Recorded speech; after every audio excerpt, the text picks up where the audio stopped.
मैंने सबकी सुनी और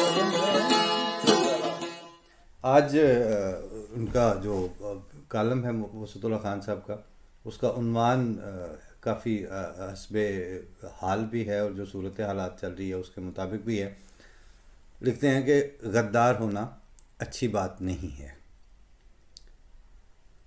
अब ये गद्दारी और कुफ्र, ये दो ऐसी स्वीपिंग स्टेटमेंट्स हैं जो जिस वक्त किसी फ़र्द या तबके के लिए जारी कर दिए जाएं, या वो किसी सियासी सेटअप के लिए, एक मज़हबी धड़ा जो है वो दूसरे मज़हबी धड़े के लिए, एक तरह के मज़हबी ख़यालात रखने वाला दूसरे मज़हबी ख़यालात रखने वाले के फ़र्द के लिए जब वो ये स्वीपिंग स्टेटमेंट दे देता है, बस ये तो दायरा इस्लाम से खारिज हो गया, ये काफिर हो गया।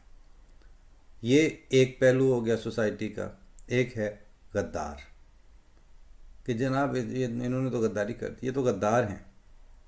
और फिर वो पलट के, क्योंकि ये आप देख लें दोनों चीज़ों में ये कॉमन है कि किसी को काफिर जो है वो भी एक तरफ से नहीं कहा जा सकता। वो आप इनको कहते हैं, वो अगले आपको कहते हैं। बाज़ दफ़ा वो ना भी कहें तो वो उलट के आप पे आता है। गद्दारी भी यही है कि ये सारा बेसिकली ये रवैया क्या है, ये एक्सक्लूजनरी रवैया है। पिछले दिनों मुख्तार साहब आए थे ना, तो उन्होंने भी कहा था कि पाकिस्तान में एक्सक्लूजनरी रवैया, दूसरों को एक्सक्लूड करके, बस इंक्लूसिव अप्रोच नहीं है। सबको साथ लेके नहीं चलना, सबकी मौजूदगी एक जैसी नहीं लगनी आपको। और मुआशरा जो है उसकी तोड़ फोड़ या उसकी ईंटें खिसकने का जो अमल है वो इन्हीं दो चीज़ों से शुरू होता है। मज़हबी दुनिया में, या अगर किसी मुल्क में प्रीडोमिनेंटली मज़हबी ख़यालात और मज़हबी पन जो है वो ज़्यादा तारी हो, तो फिर वो ज़ोर देते हैं काफिर होने पे, काफिर करार देने पे, काफिर कहने पे, या इस तरह वाल चौकिंग पे कि जी वो भी काफिर, फ़लाँ भी काफिर, फ़लाँ भी काफिर।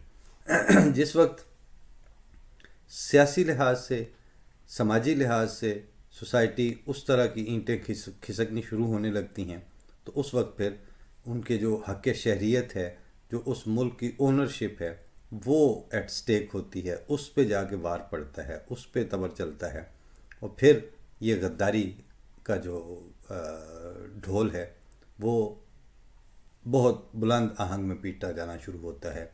और रफ्ता रफ्ता पता चलता है कि जिस तरह 53 में आप सुन रहे थे ना कि जजों ने कहा कि अगर इनको ही मान ली जाए तो दूसरे आधे काफिर हैं, अगर इस हाफ की मान ली जाए तो उनकी फतवे के मुताबिक दूसरे बाकी बांदा जो हैं वो काफिर हैं, और अगर इन दोनों की ना मानी जाए तो फिर इन सारों के नज़दीक जज काफिर हैं।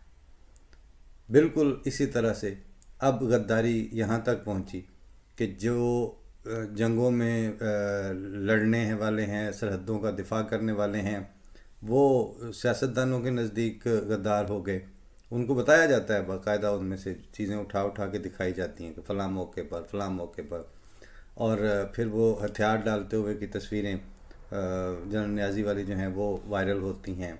और दूसरी तरफ से वो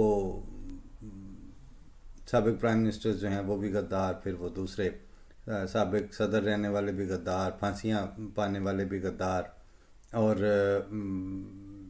मजहबी सियासत करने वाले भी गद्दार।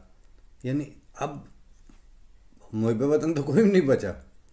तो शायद आप हमारे नाजरीन को याद होगा कि हम पिछले जो 100-150 प्रोग्राम हुए हैं, इसमें से कम हर 3-4 महीने बाद इसरार होता है हमारा किसी प्रोग्राम में कि पाकिस्तान फॉर ऑल,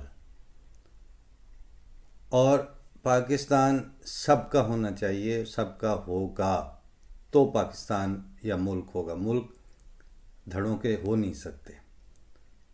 कुछ लोगों की नज़र में दूसरों को गद्दार करार देने से, उनकी शहरियत को मशकूक करार देने से, वो बाकी मानदा जो हैं उनका भी कुछ नहीं बचता।